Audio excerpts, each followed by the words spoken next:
Vivre maintenant, chapitre 2. Les barrières à la réalisation spirituelle. En tant qu'être humain, nous voulons tous quelque chose, ou avons tous besoin de quelque chose. Et c'est le désir de ce quelque chose qui bloque notre développement spirituel. C'est le désir ou le besoin de quelque chose de distinct de Dieu, qui crée en nous un sens de séparation de Dieu. On nous amène à croire que nous pourrions être satisfaits de quelque chose d'autre que la présence et le pouvoir de Dieu. Le désir même de quelque chose de bien, quelque chose d'aussi bien que le désir de servir, est une barrière au développement spirituel. Car nous n'avons aucun droit de vouloir quoi que ce soit, même de vouloir faire le bien. Nous n'avons qu'un seul droit, vouloir connaître Dieu. Alors, si Dieu nous place dans une activité de service, enseigner, guérir, soigner, peindre, écrire des pièces ou des livres, ou quoi que ce soit, nous accomplissons notre travail avec joie et satisfaction. Parce que nous nous laissons être des transparences à travers lesquelles Dieu peut briller. Mais ce serait nous glorifier que de désirer nous-mêmes faire l'une de ces choses. Et c'est une erreur. Il est difficile de vivre la vie spirituelle, parce que dans la scène humaine, nous sommes toujours en train de désirer quelque chose, être quelque chose, faire quelque chose, faire du bien à quelqu'un ou le bénir. Et cela est une barrière au développement spirituel. La barrière tombe quand nous abandonnons nos désirs, nos besoins, nos souhaits ou projets, afin de pouvoir aller à Dieu pur, sans demander de servir, sans demander les ressources ou la compagnie, mais en demandant seulement que la grâce de Dieu soit établie en nous, que Dieu nous enveloppe et nous imprègne, que nous puissions arriver à bien le connaître, à réaliser notre unicité avec lui et à devenir ainsi consciemment un avec le principe créateur de notre être. C'est tout. Nous n'avons alors plus de besoin et plus de désir. Vivre en union consciente avec Dieu attire à nous tout ce qui est nécessaire à l'accomplissement de notre expérience. Tant que nous n'indiquons pas ce que doit être cette expérience, et tant que nous ne désirons pas qu'elle se déroule d'une certaine façon. Cette union avec Dieu, agissant à travers nous, nous pousse vers l'activité particulière qui sera la plus utile aux autres et nous apportera le plus grand accomplissement. Notre union consciente avec Dieu constitue notre union avec toute idée spirituelle et avec toute forme de vie. Derrière toute forme de la nature, il y a la vie spirituelle. Et lorsque nous sommes consciemment un avec Dieu, nous sommes consciemment et instantanément un avec la vie de chaque plante et animal. Pas avec leur vie physique, mais avec leur vie spirituelle. Aussi longtemps qu'ils feront partie de notre conscience, ils participeront à notre conscience. Et notre conscience de vérité sera leur vie ressuscitée et renouvelée. Notre conscience de Dieu devient la conscience de nos patients et de nos étudiants. Tant qu'ils sont dans notre conscience, ils participent à notre compréhension. Ils mangent le pain, la nourriture, le vin et l'eau qui sont notre conscience réalisée de la vérité. Et la conscience de notre unicité avec Dieu devient pour eux une loi d'harmonie. Des milliers d'étudiants dans le monde entier qui maintiennent le contact avec la conscience voix infinie, soit à travers la lettre mensuelle, soit en lisant les livres, en écoutant les cassettes ou en assistant à des réunions de la voix infinie où il y a une conscience élevée. découvre qu'il passe des années et des années sans maladie ou discorde, ou très peu. Pendant de longues périodes, ils ont peu de problèmes sérieux, et ceux qui se présentent se dissipent plus rapidement. Cela n'est pas toujours vrai dans la première, deuxième ou troisième année d'études, car les étudiants débutants n'ont pas encore appris comment faire le contact avec la conscience plus élevée. Et ils sont encore occupés à vivre leur propre vie. Ils ne se sont pas acceptés comme faisant partie de la conscience voie infinie, et ils vivent alors une vie partagée entre l'étude de la voie infinie et l'étude d'une autre forme de métaphysique, ou parfois de 6 formes différentes. De tels étudiants n'embrassent pas totalement les principes d'un quelconque enseignement particulier, et leur conscience n'est donc unie avec rien. À partir du moment où un étudiant réalise que la voie infinie est son chemin, et où il s'unit à lui, il commence à découvrir que la conscience même de la voie infinie maintient pour lui sa liberté. Et moi, quand j'aurai été élevé de la terre, j'attirerai tous les hommes à moi. Moi, quand j'aurai été élevé dans la conscience Dieu, j'élèverai à ce même état de conscience ceux qui viennent à moi, et ils participeront alors à ses fruits. Le Maître a mis une condition à la durée du bénéfice de ses fruits, quand il a dit « Voici, tu as été guéri, ne pêche plus, de peur qu'il ne t'arrive quelque chose de pire. »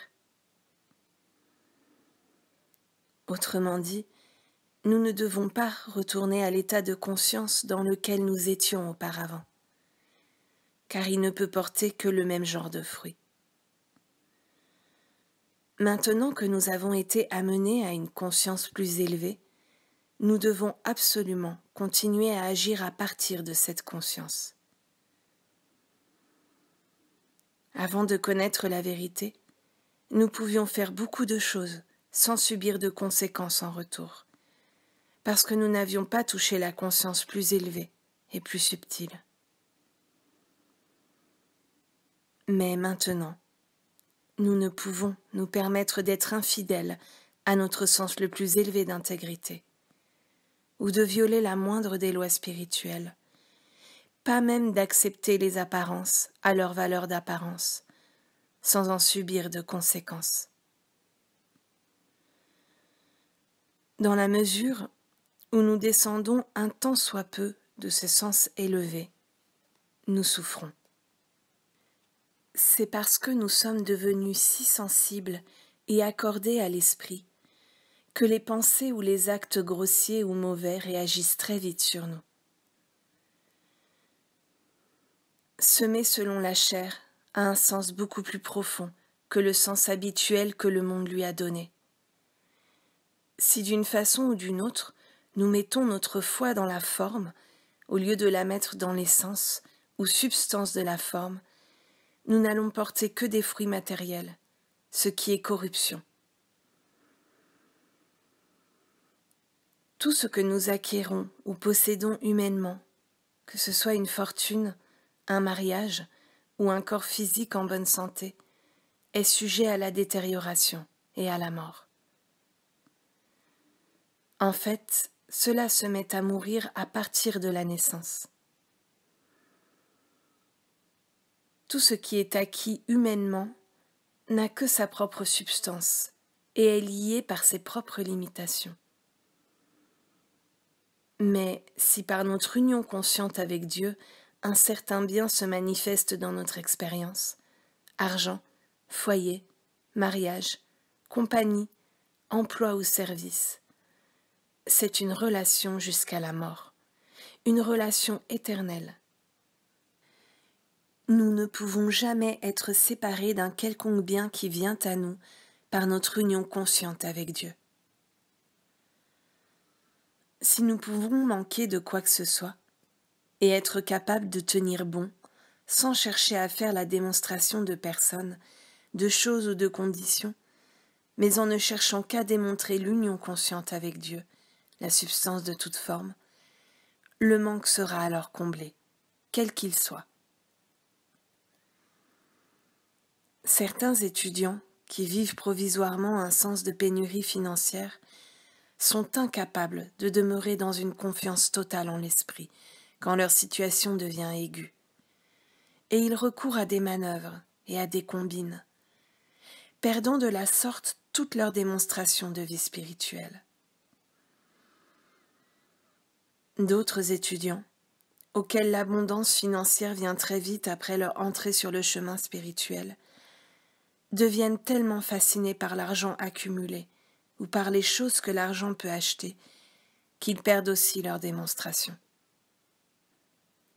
Ce n'est pas l'argent qui fait la démonstration, et ce n'est pas non plus le manque d'argent.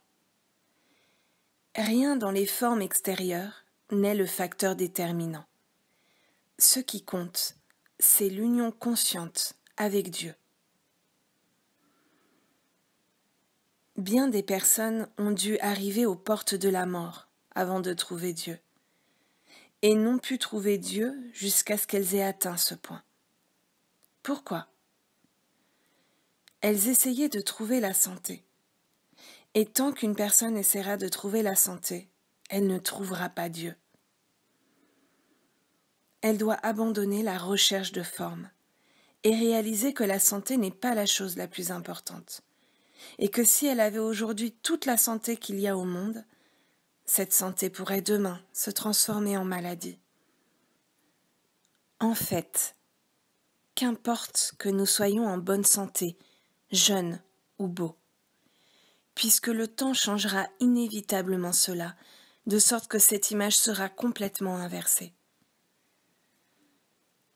Où est alors l'intérêt d'être fier de la jeunesse, de la santé ou de la richesse ? Elles sont toutes éphémères. Mais si nous faisons de Dieu notre but, en réalisant que rien ne va nous satisfaire si ce n'est l'union consciente avec Dieu, il n'y aura jamais rien de tel que l'âge, le manque, la solitude ou le vide dans votre expérience. Dans la présence de Dieu, il y a la plénitude de la vie, et il n'y a pas d'autre manière de parvenir à l'accomplissement véritable. Dans la présence de Dieu, il y a la joie, la liberté vis-à-vis de toute forme de pénurie. Nous faisons un autre pas en avant dans notre développement spirituel quand nous arrivons là où nous n'exigeons pas que la vie s'accomplisse de ce côté-ci de la tombe. Parce que maintenant, nous ne désirons pas ce côté ou bien l'autre, mais seulement l'accomplissement. Si l'Esprit de Dieu demeure en nous, nous avons alors la capacité de lâcher nos désirs, même le désir de vie humaine, en réalisant. Quelle différence cela fait-il que je regarde la vie depuis ce côté ou depuis celui-là ? En ce qui concerne Dieu, qu'importe de quel côté de la frontière la vie est vécue. La vie est éternelle. Il ne peut en être autrement. Elle se perpétue et s'accomplit sans fin. Je ne recherche rien. Rien. La réalisation de mon union consciente avec Dieu suffit.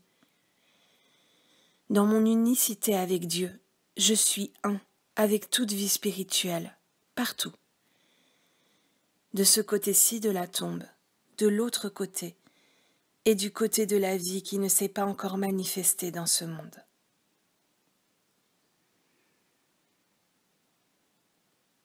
Tout l'espace est rempli de la vie de Dieu. Tout l'espace et tout le temps. Le passé, le présent et le futur. Et nous sommes un avec cette vie. Un même avec ce qui n'est pas né. La vie existe avant la naissance. La vie existe pendant et après la naissance. Et la vie existe après la mort, parce que Dieu est la vie, et Dieu est la seule vie.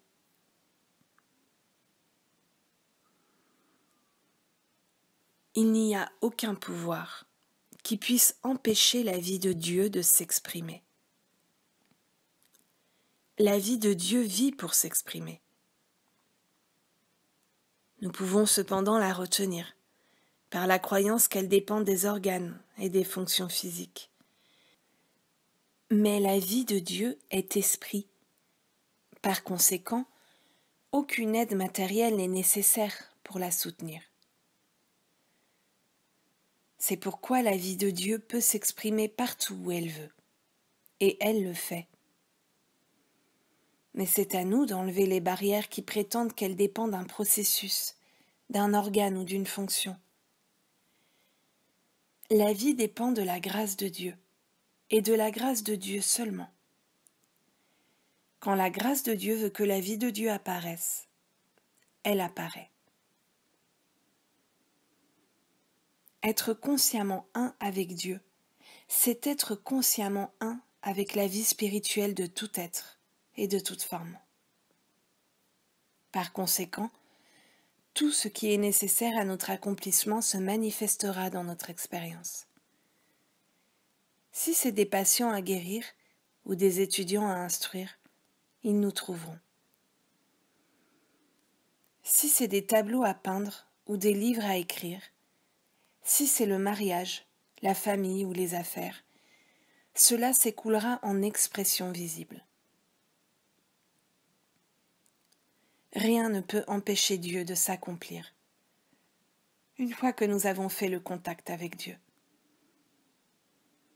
Si nous ne faisons pas le contact avec Dieu, Dieu continue de s'accomplir, mais pas dans notre expérience. Une vie harmonieuse et réussie ne dépend que d'une seule démonstration, la démonstration de l'union consciente avec Dieu. Si une personne vient à nous avec un problème, et si nous pouvons devenir consciemment un avec Dieu, cette unicité avec Dieu apparaît dans sa vie sous la forme de l'expérience dont elle a besoin. Même si nous ne savons pas ce qu'est le besoin et que cette personne elle-même ne le sait pas. Tout ce qu'elle sait est qu'elle ressent un manque. Mais nous ne savons pas et ne pouvons pas savoir la manière dont l'accomplissement se présentera dans une quelconque situation particulière. Dans la voie infinie, peu importe la nature du problème. Quelqu'un peut avoir de la fièvre, un autre un refroidissement. L'un peut avoir une tumeur et un autre un manque de substance. Tout ce que nous avons à faire pour aider quelqu'un est de devenir consciemment un avec Dieu, et le besoin est rempli, quelle que soit sa nature. Si l'accomplissement doit venir en tant que moins de chair ou plus de chair, il viendra. S'il doit être démontré en tant que davantage de compagnie ou moins de compagnie, cela se fera. Quelle que soit la forme du besoin, l'intelligence divine prend soin de tout, sans qu'interviennent nos croyances. Cela met en évidence le fait qu'un praticien ne devrait jamais donner de conseils humains lorsqu'on fait appel à lui pour de l'aide. Par exemple, dans les affaires conjugales, il ne devrait jamais conseiller la séparation, le divorce ou le maintien du mariage.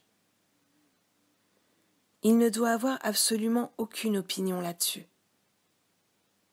Il doit établir un contact conscient avec Dieu et laisser Dieu faire à la vie de ce couple ce qu'il veut. Si leur vie doit mieux s'accomplir ensemble, tous les obstacles à cette union seront écartés. Si en revanche, il faut qu'ils soient séparés pour trouver l'accomplissement individuel, cet esprit consciemment réalisé amènera la séparation de façon rapide et indolore, sans perte pour l'un ou l'autre. Si le praticien rencontre un cas de ce genre, avec une idée préconçue sur ce que devrait être la démonstration. Il agit au niveau d'un conseiller conjugal ou d'un conseiller en psychologie. Et cela n'est pas la guérison spirituelle. La fonction d'un praticien n'est pas de déterminer si une personne devrait être mariée, célibataire ou divorcée, si elle devrait vivre dans cette ville ou dans celle-là, ou bien dans ce pays ou celui-là. La fonction du praticien est d'aller à Dieu, de faire son union consciente avec Dieu, puis de laisser la présence de Dieu faire ce qu'elle veut. Réaliser l'union consciente avec Dieu est un principe efficace dans chaque activité de la vie. Lorsque je donne une conférence ou dirige une classe, je ne vais jamais à Dieu pour un message. Quand je médite, c'est pour la réalisation de la présence de Dieu, et quand j'y parviens, la présence de Dieu fournit le message. Si je devais aller à Dieu pour un message, j'irais pour un effet ou une forme, et je perdrais l'essence. Tant que je ne chercherai pas un message, mais que je désirerai uniquement la présence de Dieu, c'est la présence de Dieu qui parlera et donnera le message qui doit venir à travers moi. Je ne connaissais pas moi-même une bonne partie de ce qui se trouve dans mes livres, jusqu'à ce que cela se soit exprimé. Et j'ai reçu cet enseignement en même temps que les étudiants. Je n'ai aucun moyen d'obtenir des connaissances, si ce n'est qu'à travers l'inspiration. Ainsi, par expérience, j'ai appris à ne pas vouloir de messages, à ne pas vouloir de patients et à ne pas vouloir d'étudiants. Je veux et j'ai besoin d'une seule chose, la sensation et la perception consciente de la présence de Dieu. La conscience de mon unicité avec Dieu. Que je sente seulement que Dieu vit ma vie, et je serai confiant pour aller autour du monde, sans argent, ni bagage, ou dans n'importe quel séminaire, sans un message.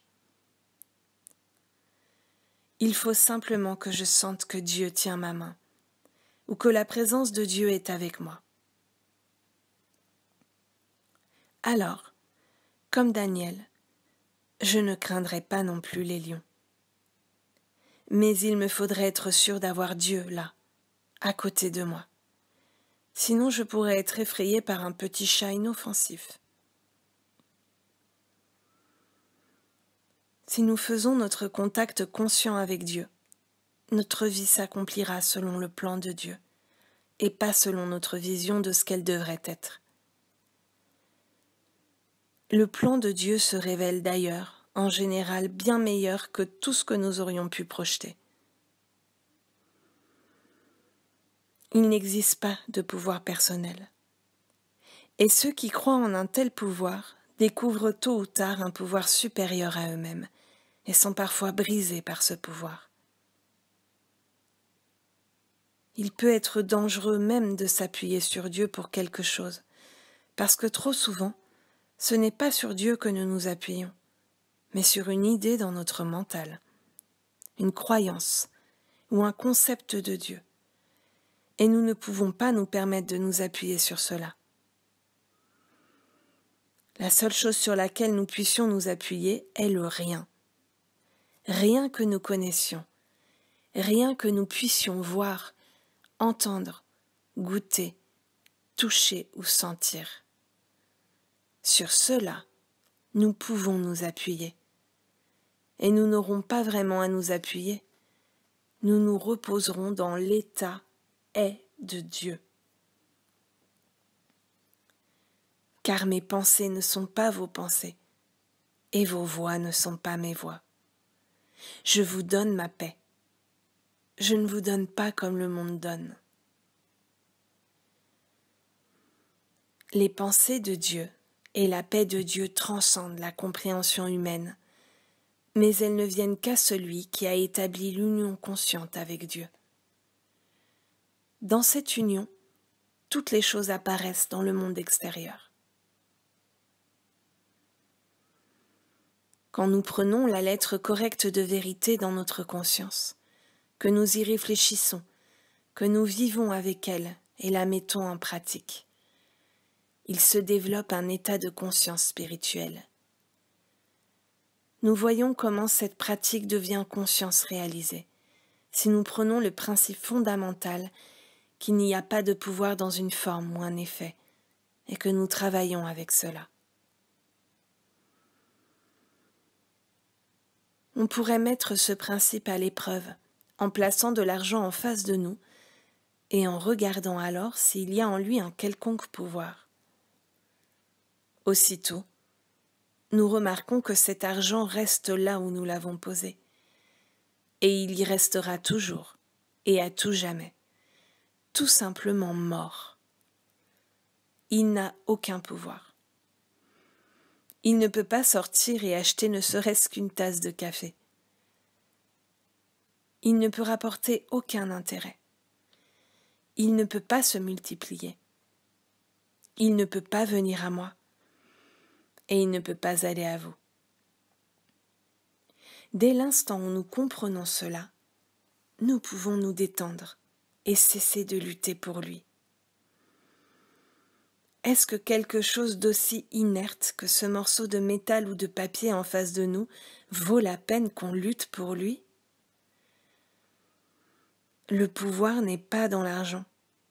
Le pouvoir est dans les ressources, l'esprit invisible de Dieu, l'intelligence ou l'amour qui est en nous. Cet esprit de Dieu attire à nous la forme de ressources.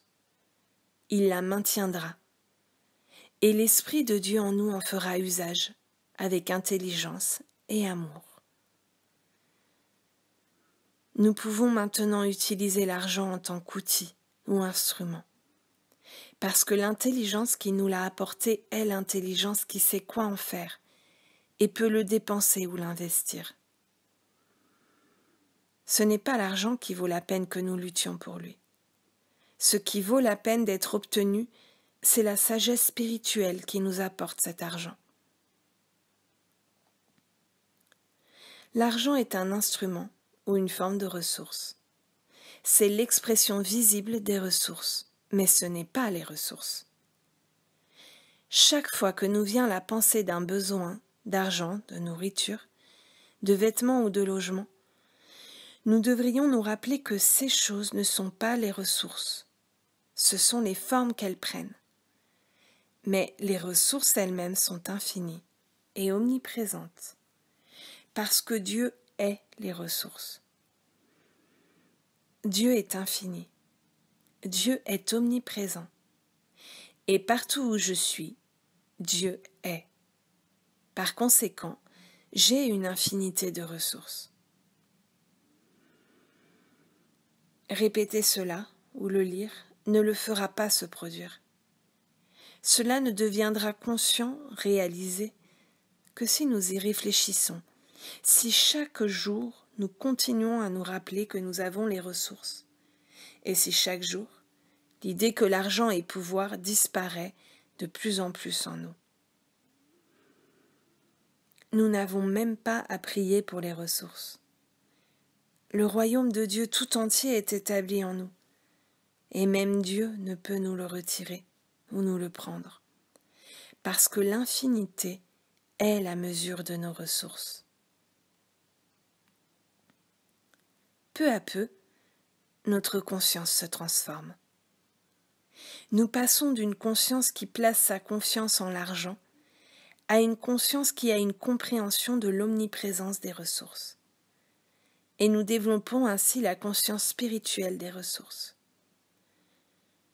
Cela peut prendre une semaine, un mois ou une année avant que nous y parvenions tout à fait.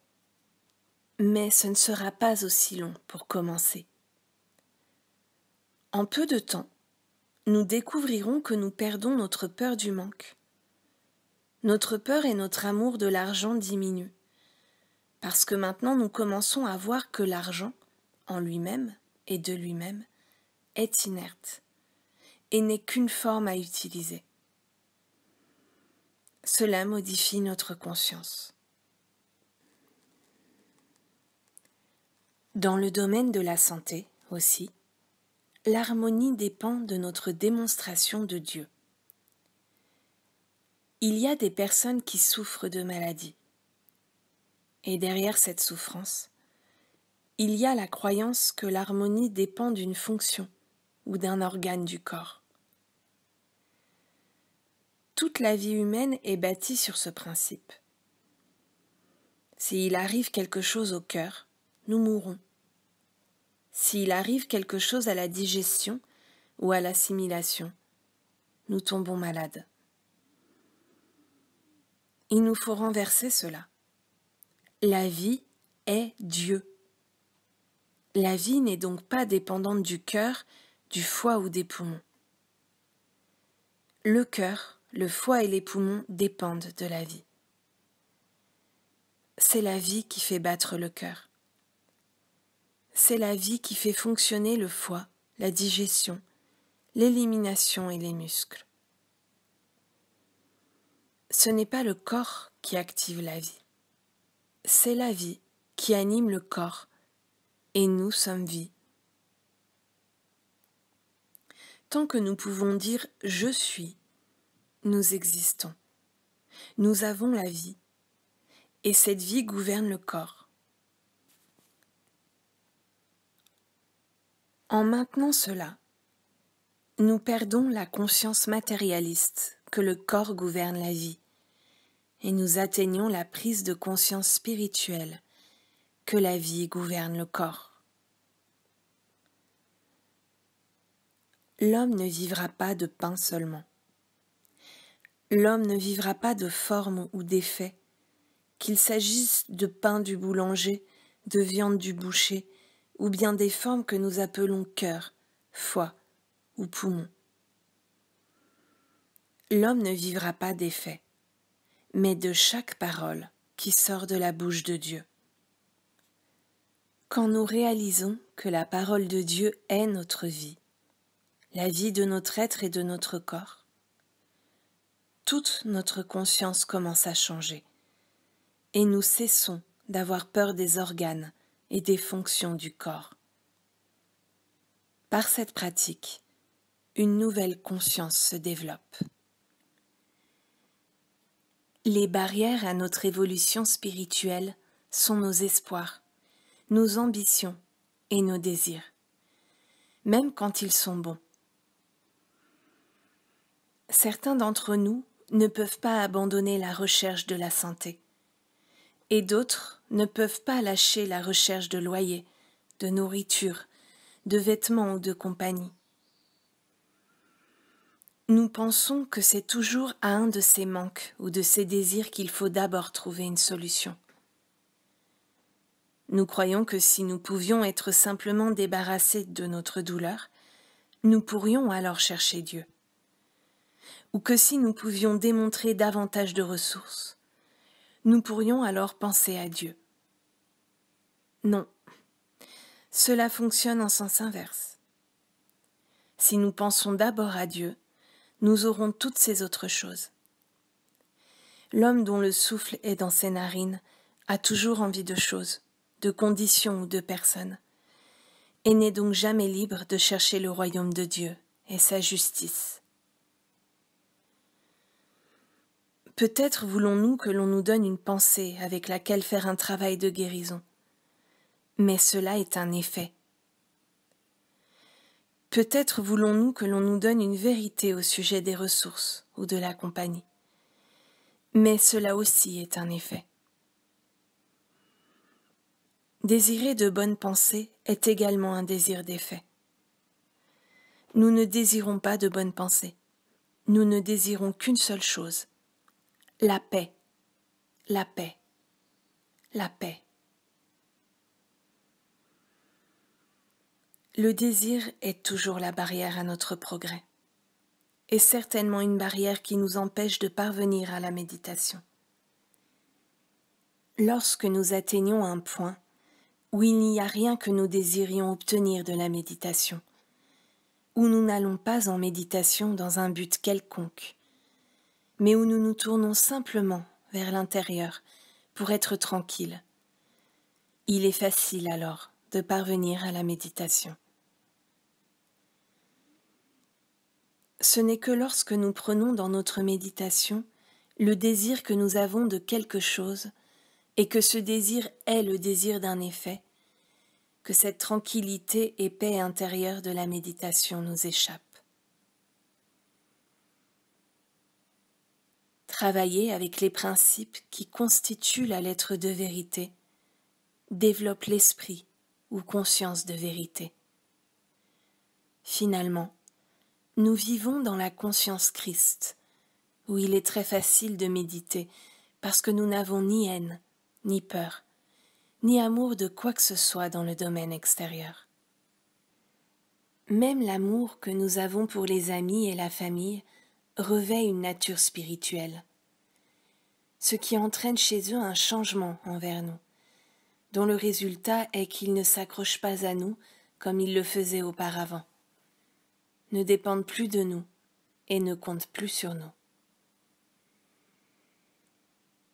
La réalisation que Dieu est l'accomplissement de notre être les rend et nous rend libres d'aimer, parce que nous sommes libres de donner et de recevoir, sans nous accrocher ou nous attacher.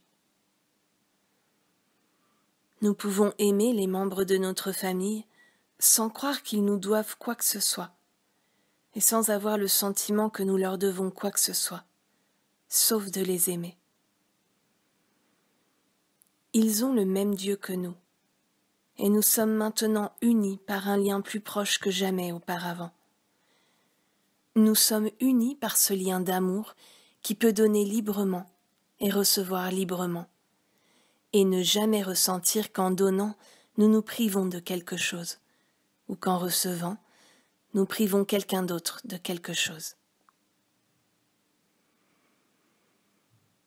Arriver à la réalisation de notre unicité avec Dieu est l'expérience la plus libératrice au monde.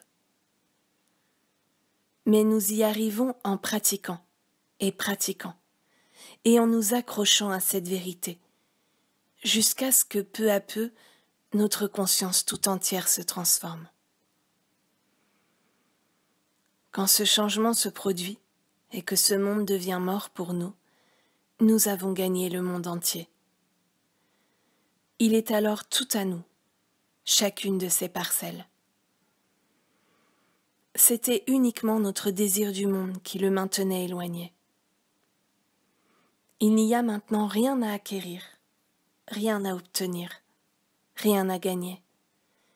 Tout est déjà. Le Seigneur est déjà notre berger. Pas parce que nous l'avons gagné ou mérité, ou que nous en sommes dignes. Pas parce que nous allons faire tout notre possible, mais simplement parce que le Seigneur est notre berger, et que nous ne manquerons de rien. Parvenez à la réalisation consciente de la présence et puissance de Dieu au-dedans de votre propre être. Quel que soit le nom ou la nature du problème ou du besoin, n'essayez pas de le résoudre au niveau du problème. N'essayez pas de trouver une solution aux ressources en tant que ressources. N'essayez pas de résoudre les relations familiales en tant que relations familiales. Laissez tomber toute pensée au sujet de ces choses. Allez au-dedans, jusqu'à ce que vous trouviez vraiment ce lieu dans votre être qui vous donne la réponse Dieu. Alors vos problèmes seront résolus. Une fois que vous avez touché le Christ au-dedans de votre propre être, vous avez touché la fontaine de vie plus abondante. Ce fut en 1947 que fut publiée la première édition du livre La Voie infinie. Nous sommes aujourd'hui en 1963, à sa 11e édition, et ce livre, ainsi que de nombreux autres écrits de La Voie infinie, ont depuis lors essaimé dans le monde, dans des éditions américaines et britanniques, et certaines en allemand, hollandais, français, et japonais. Il y a 15 ans, j'étais le seul étudiant de la Voie infinie au monde. Maintenant, voyez ce que Dieu a forgé autour de la planète. Seul Dieu pouvait faire un tel miracle. Il devient de plus en plus clair pour moi que Dieu imprègne la conscience humaine de sa présence et de sa grâce.